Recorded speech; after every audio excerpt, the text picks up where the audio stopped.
Let us move together and make sure that UPC continues to serve the people of Uganda. UPC went into the recently concluded 2026 general elections without a presidential candidate after Akenai's bid was challenged in court, leaving the parliamentary aspirants to campaign without the backing of the party flag bearer. Akenai, who has continued to assert his position in the party leadership despite court pronouncement questioning his eligibility, insists that his actions remains lawful. I and the administration, which carried the party through this election, remain in office and we're exercising our mandate as according to the Constitution and the laws of Uganda. I want to make it absolutely clear there is nothing which I am doing outside of the laws and the Constitution of Uganda. However, several delegates at the meeting called for dialogue and reconciliation between the Jimmy Akenai and Dennis Enap faction, arguing that unity is necessary if the party is to rebuild its political strength. Members like Othieno, like Walobiri, they held positions before in the party. They need to come back on board. We need to dialogue with them, such that we take this party forward. The party president has an opportunity to decide if he can engage with the other leadership of the party and have a dialogue. That would be very ideal. But if that will not yield anything, we can also just move forward with what is legally appropriate right now.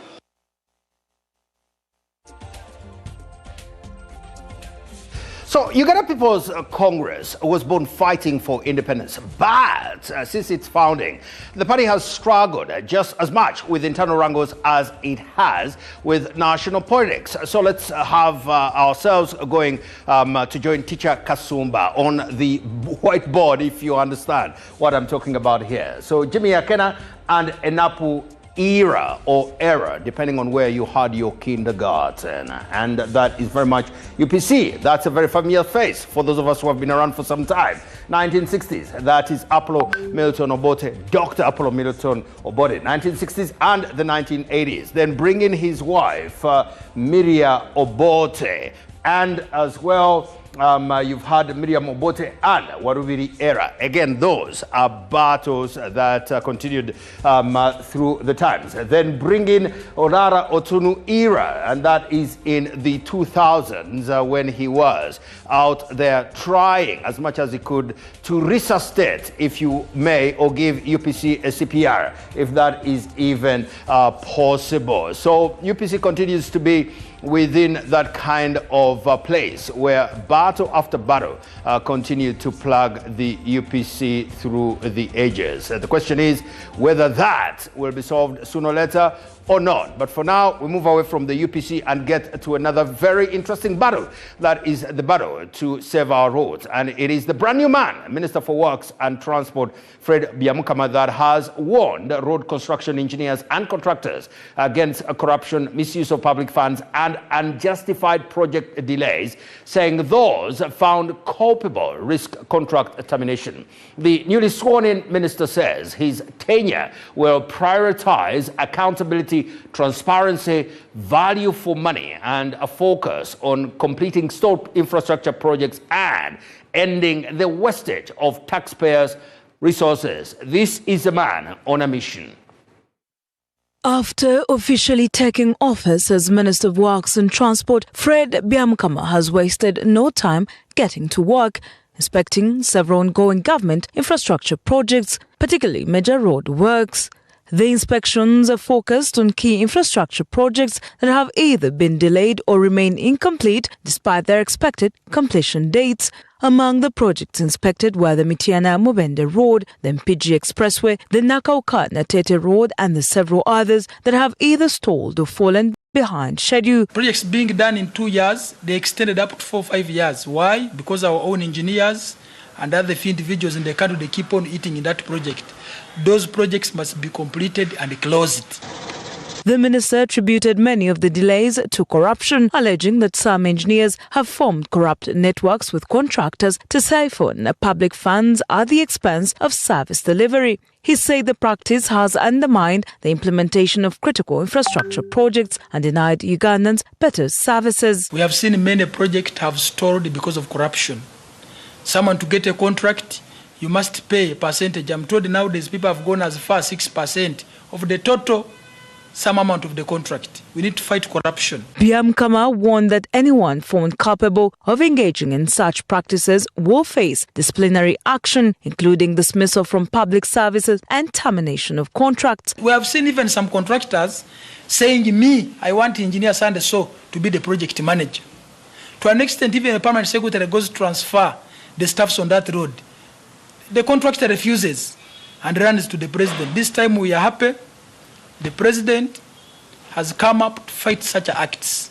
The minister also condemned the awarding of contracts based on personal connections rather than technical competence. He noted that some contractors have secured lucrative government contracts through influence and patronage, despite lacking the expertise and capacity required to execute the work. To get a project in the Ministry of Works and Transport, a road or a bridge, it will depend on the experience you have and value for money. Finished. As he begins his tenure, Byamukama says his priority will be to complete pending projects before embarking on new ones, a move he says will help eliminate inefficiency, improve service delivery and reduce the wastage of public resources. Wishing him very well in a new job. Let's remind you that there is an opinion poll question that is to be answered today, and that is the question: how can government effectively curb corruption in the awarding of public infrastructure contracts?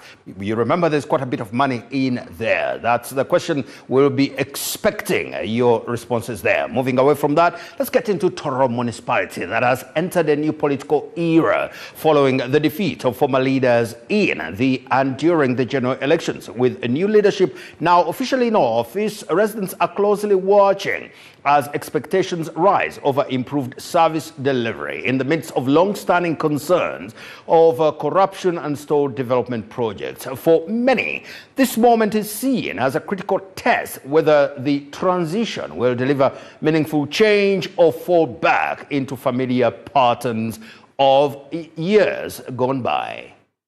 In the January general elections, Tororo municipality ushered in a new crop of political leaders after former municipality MP Aporo Yeriofono and Mayor Kenneth Orono were voted out of office. The incoming leaders have since been sworn in and officially assumed office, taking over the mantle from their predecessors. Their arrival has sparked renewed hope among residents, many of whom believe the leadership transition comes at a critical time for the municipality. Tororo has had so many issues.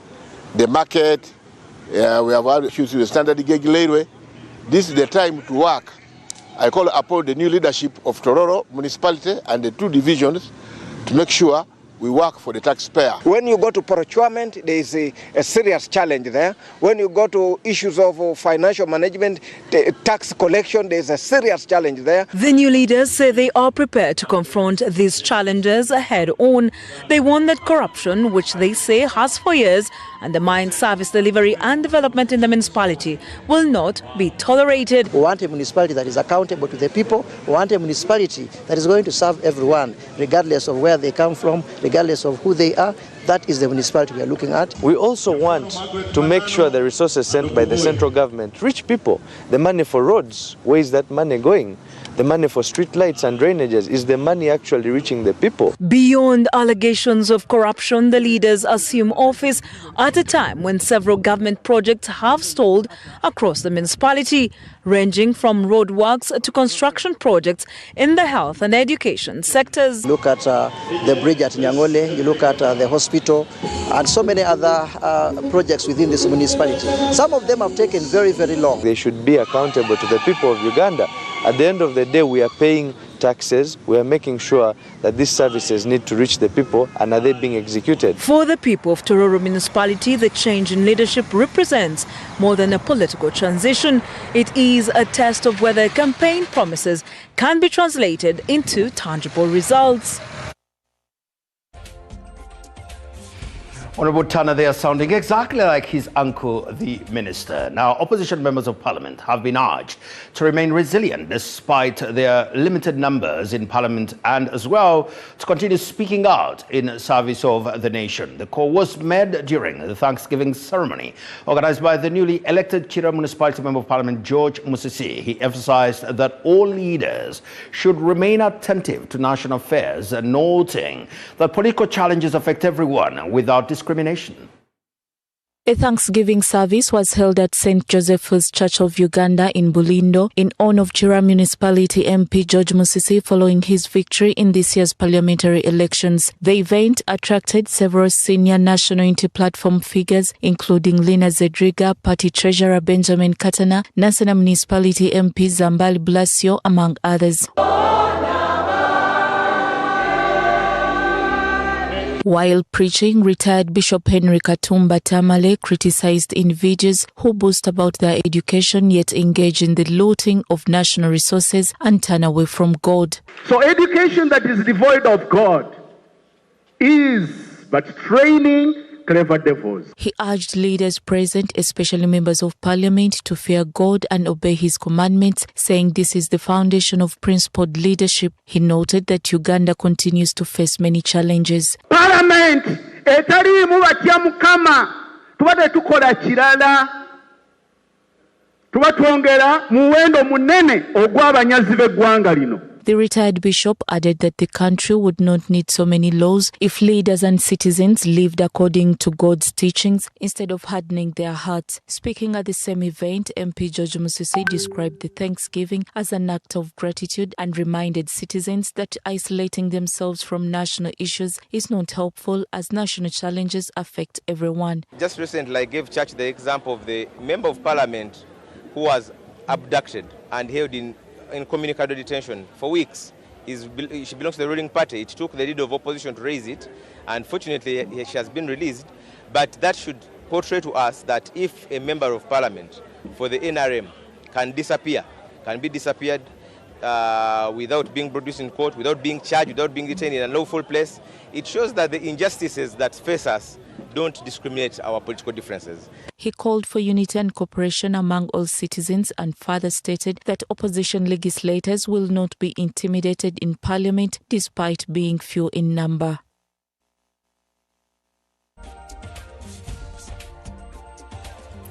Let's talk about kindness and its connection with health. It is health experts that are raising concern over the persistent shortage of blood in Uganda, warning that it continues to contribute to preventable maternal death, particularly among women experiencing severe bleeding after childbirth. As the country marked World Blood Donor Day, stakeholders called for an increase in blood donation, improved maternal health practices, and more investment in blood collection and storage systems.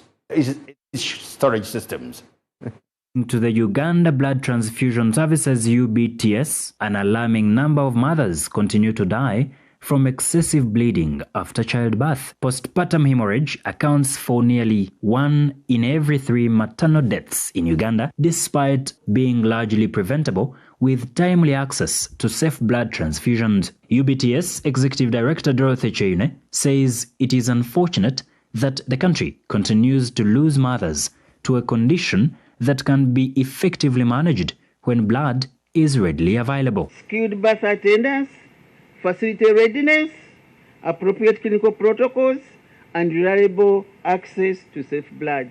So all these need to be in place in order to save a bleeding mother. Uganda's ambassador for postpartum hemorrhage, Charlotte Kainerugaba, attributes part of the problem to the rising number of teenage pregnancies, noting that many girls become mothers before their bodies are fully developed for childbirth. Girls need to be encouraged to stay in school, and if this happens, then that will reduce the likely teenage pregnancies, which is a problem.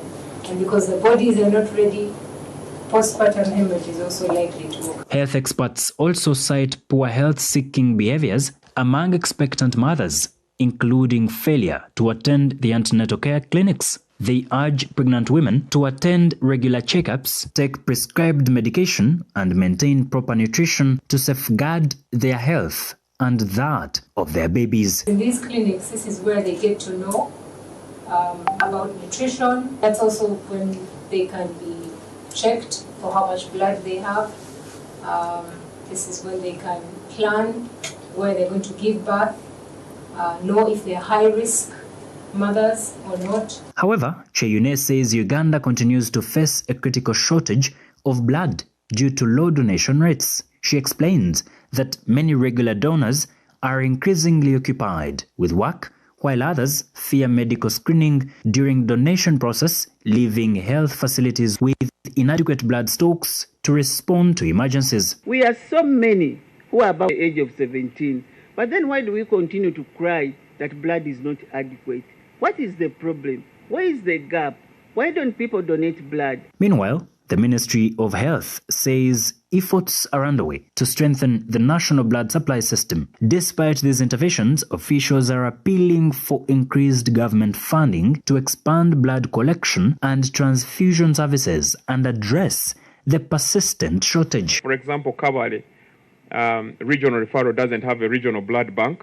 Yumbe doesn't have a regional blood bank. But our plan as ministry is to have regional blood banks so that they can work with the center that is coordinated by Nakasero.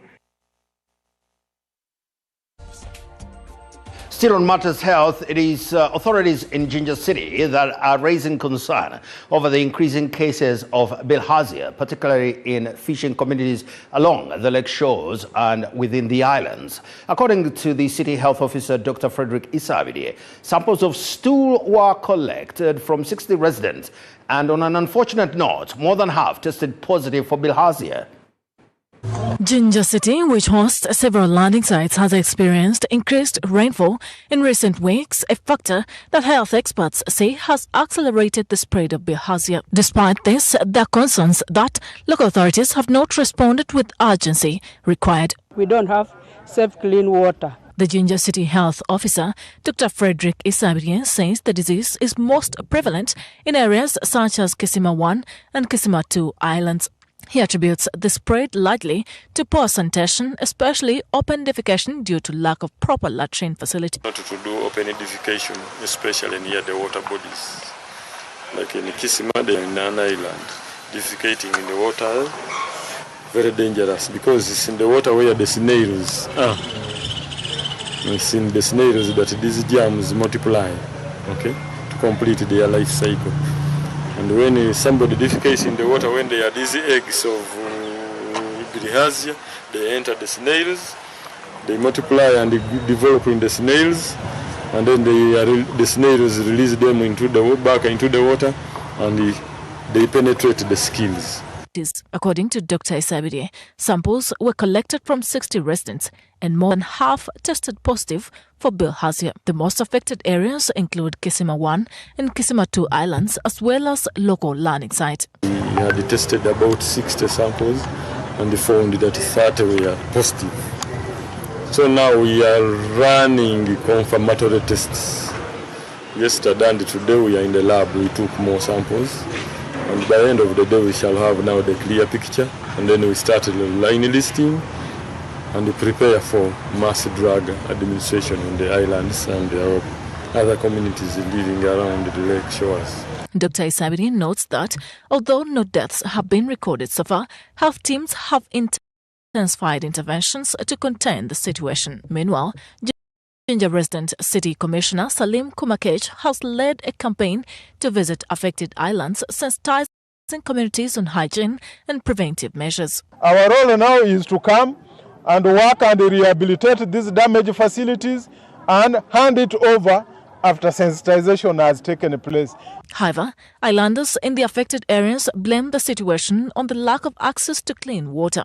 They say the available water sources are limited and previously installed purification equipment is no longer functional with little government intervention. But I'm still begging government to provide for us a clean, safe water. That is my request to the government of Uganda.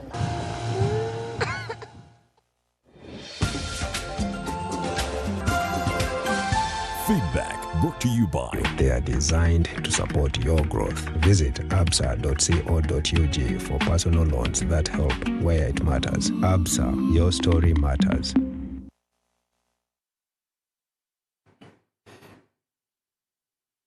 Infrastructure is a very important part of the monies that were distributed in the budget, so it becomes very important. And it has a minister who's begun with the bank. So that is the question. How can government effectively curb corruption in the awarding of public infrastructure contracts? Let's get to your responses, and there are a few there. Cosmos, the government can effectively curb corruption by digitizing the entire procurement life cycle, enforcing strict beneficial ownership, transparency, and empowering independent oversight bodies. But also anti-corruption strategies must span from project initiation to final asset recovery. That is Cosmos Ariat. Corruption in public infrastructure contracts can be effectively curbed through transparent e-procurement, rigorous audits, public disclosure of contracts, whistleblower protection, and strict accountability that ensures swift prosecution and recovery of stolen funds. That's Ariat. And who else is there? I think that's it for the evening. But these... More to come.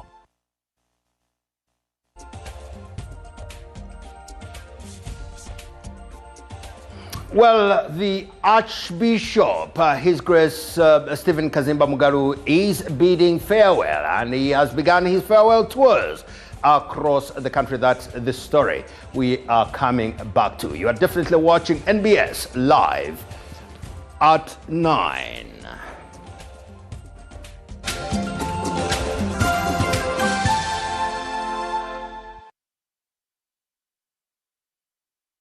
In 30 seconds, I'll tell you why you have until the 30th of June 2026.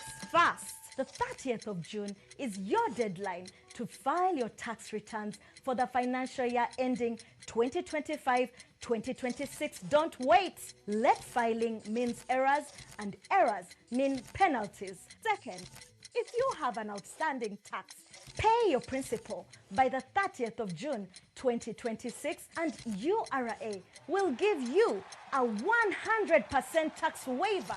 No interest, no penalties, gone. File and pay now at www.ura.go.ug. Developing Uganda together.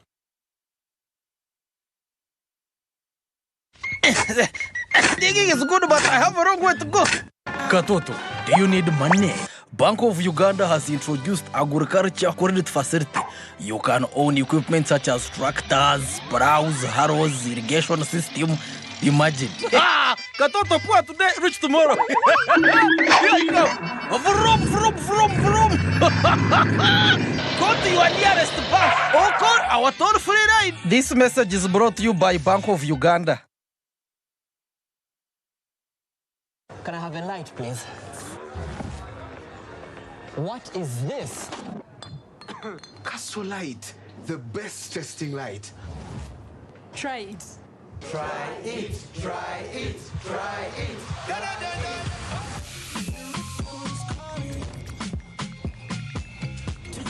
Guys, look at this post.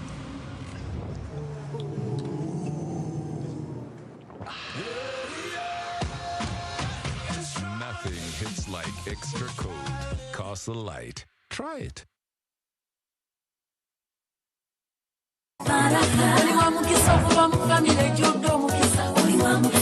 Olwaleero masaga ku ntikko vizo zisasudde ku momo okumala emyaka emeka. Ntandise ttaamu ewedde. Esewo yenna mugenyi Eliana Social Parents Primary School baby class. Bambi namugenyi Banji gyebaleko Bali. There you go. Star 165 star 80 hash is all you need. Go Ndagiro, and you could be one of our winners this second term. And for those of you who pay school fees at those schools that don't use Momo, hey, mubatabukire mubagambe later Momo wano, because you stand a chance to win a van for the school. This is the power of Momo.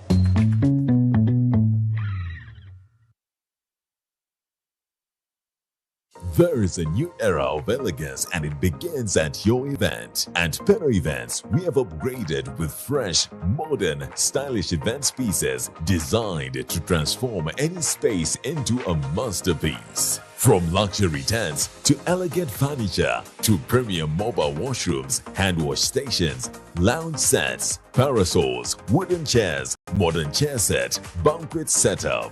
Peno Events. Safe, reliable, stylish. Book now.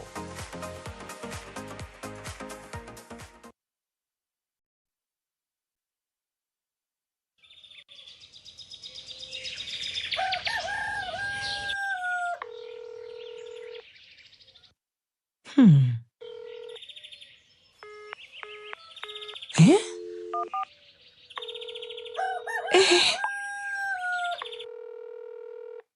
Sorry, the number you have called is currently switched off. Please try again later. The Kamani is not picking up my calls. He has now switched off his phone. He looked legit, so I paid him 500k to process my NSSF money.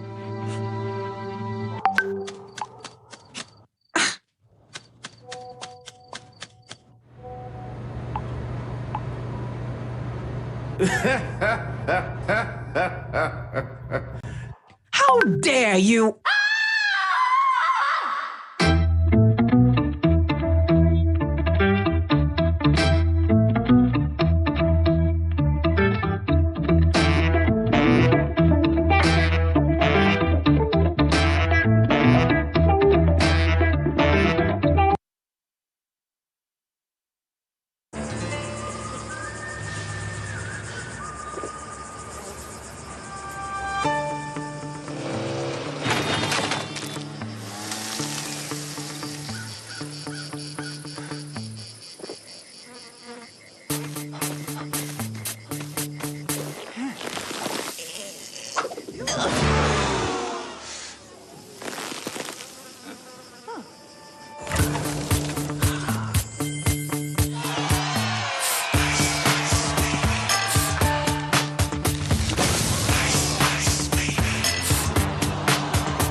Refresher.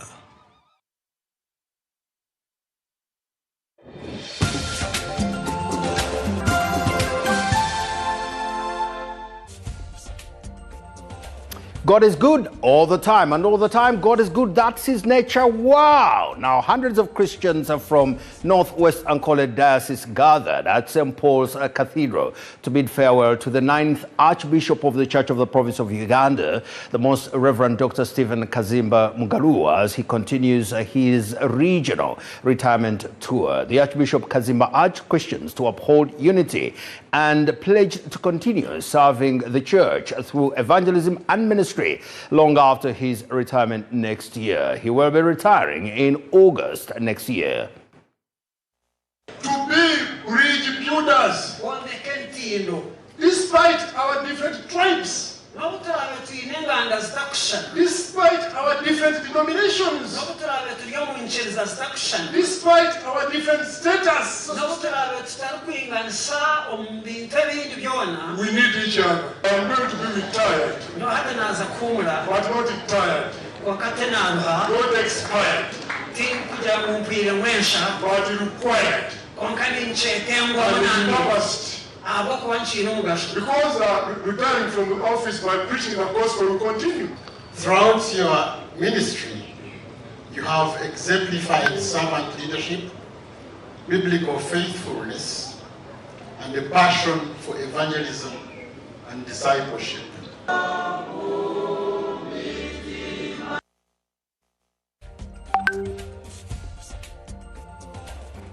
Well, still matters health. Iganga district is grappling with a rising burden in non-communicable diseases with diabetes, hypertension, cancer, and sickle cell anemia accounting for a growing share of deaths and hospital admissions. Poor screening, late diagnosis, and limited diagnostic equipment have left many residents undetected until complications finally set in.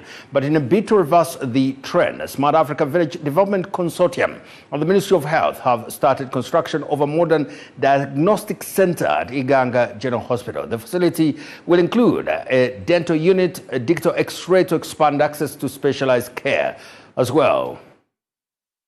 In Uganda, incidents such as hypertension, diabetes, cancer, and chronic respiratory diseases now account for over 40% of all deaths, according to the Ministry of Health data.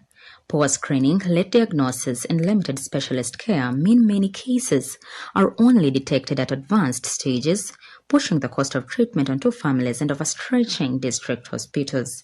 But during a cancer setting, Iganga leaders noted that non-communicable diseases are increasingly straining families and health services in the district, with dozens of deaths reported annually. According to Dr. Annie Amatei, the Iganga General Hospital superintendent, says that they have lacked capacity to carry out some tests and imaging. So the challenge has been that patients sometimes will come quite late, but even when they do present, sometimes we're not able to do the full diagnostic workup that we would like to do, and so we've had to refer these patients to either Ginger or one of the national referrals. The new hospital is set to receive imaging devices such as a digital X-ray, ultrasounds, a CT scan, mammogram, and endoscopy unit, plus a dental unit equipped with a modern dental chair and dental X-ray. These will be very, very important equipment in supporting the NCD services in Iganga and surrounding areas. Our regional hospital is a high-volume facility serving almost 5 districts. The Ministry of Health Assistant Commissioner for Non-Communicable Diseases, Dr. Gerald Mutunji, urged the community to balance their diet, ensure routine medical checkup, and do physical exercise. And at least you think about what you are eating. What are you going to do with that food? The second problem why these diseases are increasing is lack of physical activity. The district leaders say the decision reflects a commitment to strengthen local health infrastructure and bring specialized services closer to the people.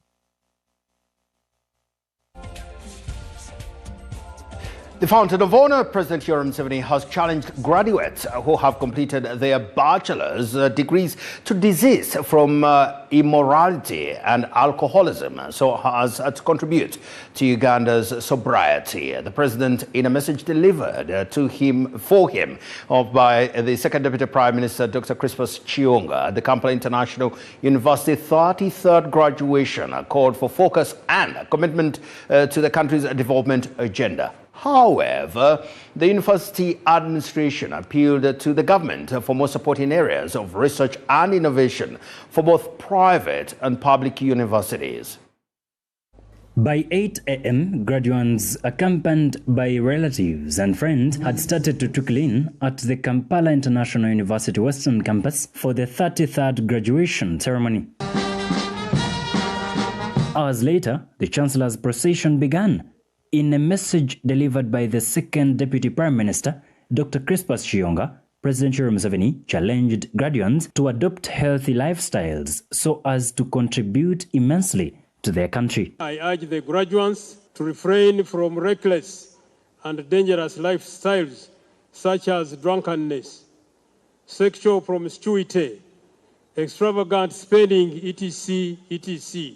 The government and your parents have made big sacrifices to educate you. It will be a great indiscipline if you waste your lives. Museveni urged parents to embrace science courses for their children as the private sector continues to be the biggest employer in Uganda. And therefore, the university curriculum must be tailored towards meeting and teaching courses that are relevant to the job market in the private sector. The Vice-Chancellor, Kampala International University, Professor Muhammad Ngoma, appealed to the government to bankroll innovations and provide incentives to industries that collaborate with universities.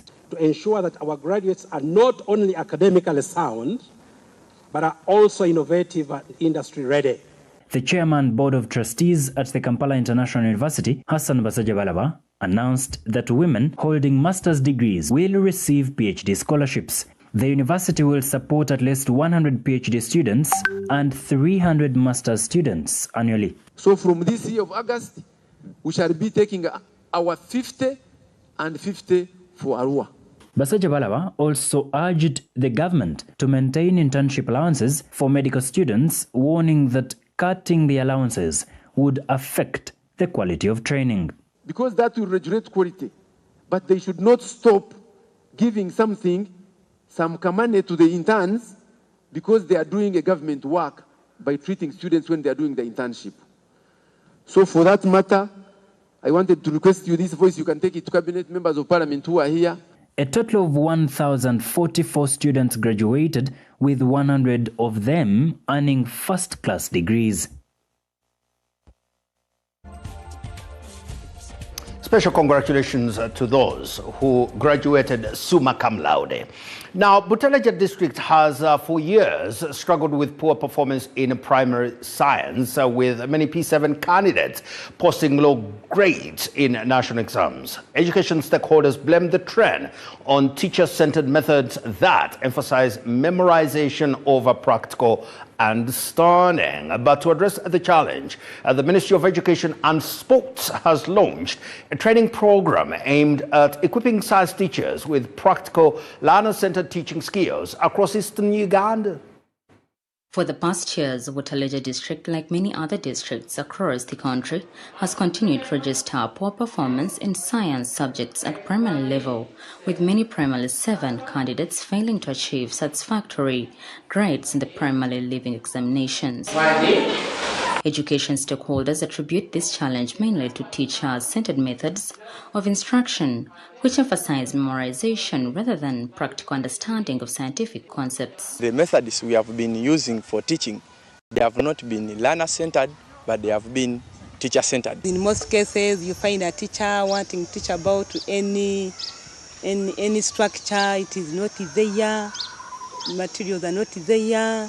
And so at times they end simply by teaching theory. To address this gap, the Ministry of Education and Sports, through Riverflow International, has launched a nationwide training program aimed at strengthening science teachers' practical teaching skills in primary schools across eastern Uganda. Schools have acquired materials, so this training aims at orienting teachers what are in those materials, what is in that mini laboratory, how to use it. With improved access to learning materials and enhanced teacher capacity, stakeholders are optimistic that learners will begin to grasp science concepts more effectively and improve their academic performance. The shift towards practical, learner-centered science teaching is expected to not only improve examination results in Butaleja, but also build a stronger foundation in critical thinking, innovation, and problem-solving among learners.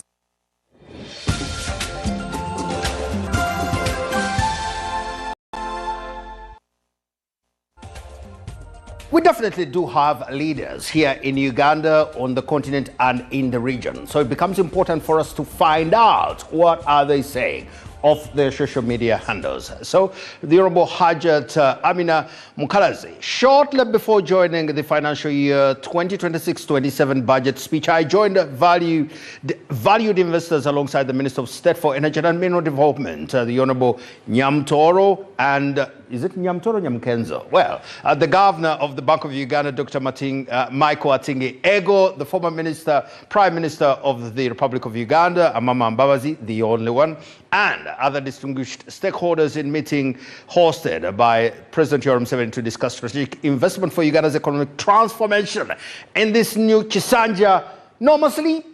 Certainly normal sleep. Rebecca Litwala Kadaga, and today I officiated the World Albinism Day celebrations in a community district, called upon district leaders in the region to promote inclusion by deliberate placement of persons with albinism who are qualified for some jobs. Urged the Minister of Finance to remove sunscreen from the list of cosmetics and place it under essential drugs. Mama, this is very important, especially talking sunscreen. Not only albinos, even us who are bald-headed, we need like cheap sunscreen, isn't it? Like, yeah, we do. Oruhara, Oruhara.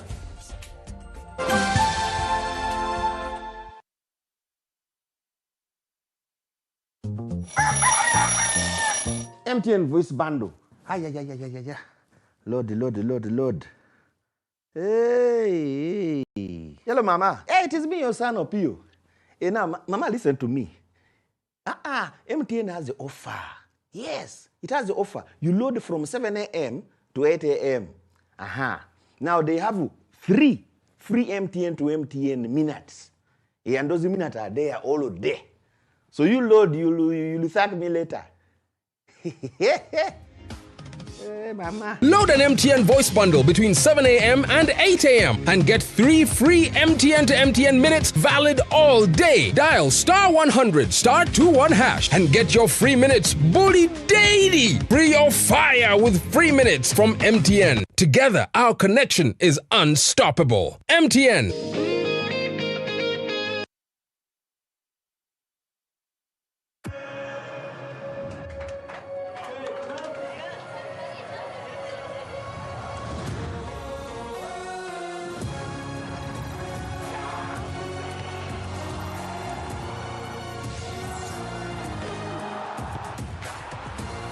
From 11 June to 19 July, everything can wait. The FIFA World Cup 2026. Catch all 104 matches on 4 dedicated channels, live on SuperSport, only on DSTV.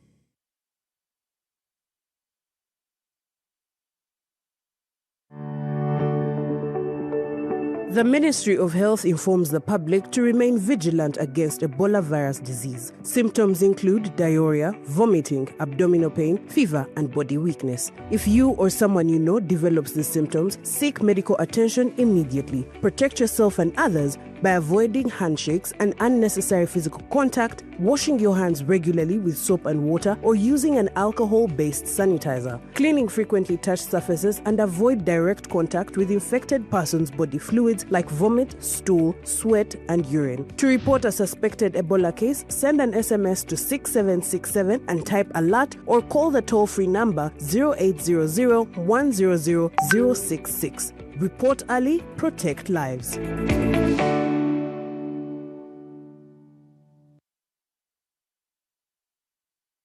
Your dog gives you their whole heart, so protect theirs with Sweco Dog Insurance, because every slobbery kiss and happy tail wag deserves a lifetime of care.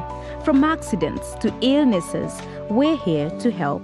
Statewide Insurance Company, protecting your family one paw at a time. For more details, visit www.sweco.co.ug. Statewide Insurance Company is regulated by the Insurance Regulatory Authority of Uganda.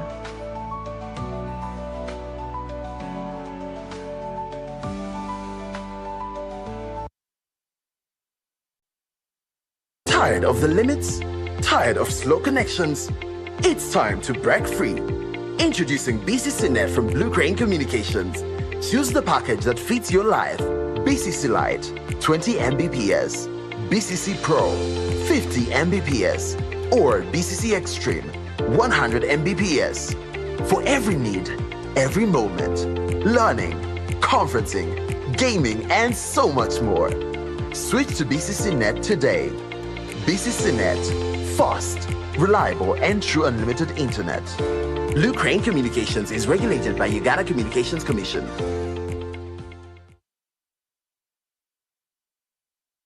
In the heart of Kampala, there is a place where every moment feels intentional. Welcome to the Amin Pasha Hotel and Spa, a century of quiet elegance, timeless charm, and warm hospitality. From serene gardens to refined dining and peaceful stays, every experience is designed to help you slow down, reconnect, and unwind. Whether for business, a weekend escape, or a well-deserved pause, discover a different side of the city at the Amin Pasha Hotel and Spa.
Welcome back. Bituntu Primary School, a government-aided Church of Uganda-founded school in Ruhama and Tungamo district, is struggling under severe infrastructure challenges, with parents and residents expressing concern over dilapidated classrooms, poor sanitation facilities and a shortage of teachers that they say is affecting the quality of education for hundreds of learners. When one arrives at Bituntu Primary School, the signs of neglect are immediately visible. The school, which has existed for nearly 40 years, comprises 3 classroom blocks, 2 of them constructed using mud, reeds and timber. The only permanent government-built block is aging and in need of rehabilitation, while the school office is on the verge of collapse, raising fears for the safety of both learners and staff. Parents say the poor state of the school has become a source of worry. Several classrooms lack windows and proper walls, exposing pupils to harsh weather conditions including wind and rain. During our visit, some learners were found sitting on the floor in congested classrooms. Parents report that the congestion is due to the excessive heat that chases them from the compound, since some study under trees occasionally, as the school has only 6 classrooms.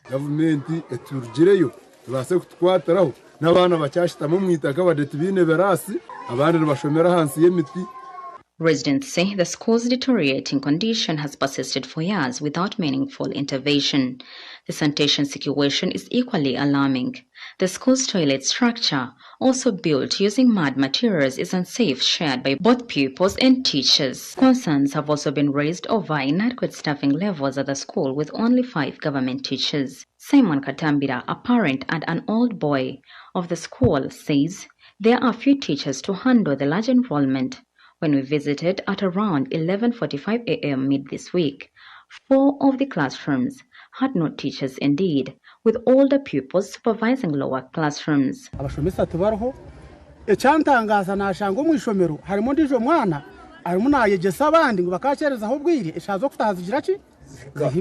Ntungamo District Chief Administrative Officer Fidelis Chiza acknowledges the challenges facing the school. He says the district prioritizes the most vulnerable schools each financial year and has planned interventions for Bituntu Primary School. Like next financial year, in our budget, we are going to put a 5-star tree. Maybe in the following financial year, as like funds allow, we shall be able to also budget for like putting a structure, maybe classroom.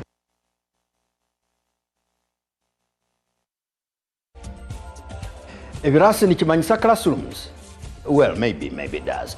Now, the Ministry of Gender has encouraged the youth to embrace government development initiatives in order to mitigate youth unemployment. This was during a stakeholder engagement forum on youth unemployment, and it was revealed that improving youth livelihood through fighting poverty and unemployment requires youth involvement in government initiatives. The Hub Director at Restless Development Uganda, Gabriel Iguma, stressed that failure for young people to get involved in money economy, youth unemployment will still remain a challenge. For the past years, Waterleja District, like many other districts,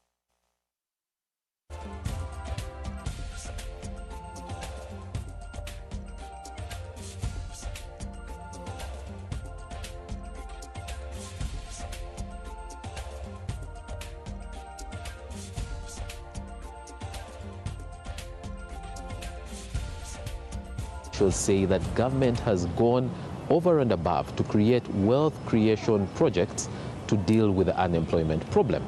There is a clear mismatch between the existence of those projects and unemployment of young people.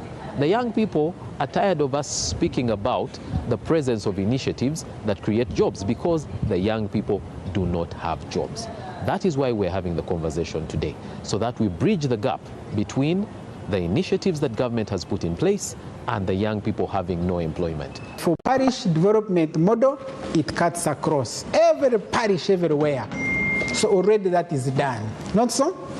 But then for these other programs also, we need a more targeted financing windows for youth enterprises, and particularly for these areas that we're talking about. We need greater investment in vocational training, and the government already is doing enough in that area, focusing on vocational training. You've heard of the reforms that are taking place in the vocational training, because this is the focus. This is where skills are. In other words, technology is changing exponentially, and as it changes, new things keep coming on the market.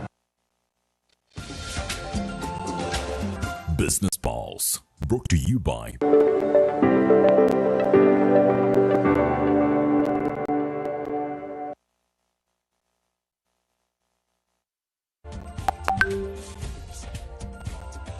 You should have seen what I was doing during the break. Anyways, the Civil Aviation Authority is reviewing 15 fresh applications for air service licenses. This, according to the Uganda Civil Aviation Authority, signals a very strong investor confidence and steady industry expansion. Of the 15, 5 are seeking renewal, while 10 are new companies eager to join Uganda's growing air transport market. Bravo! Several air service operators are seeking approval from the Uganda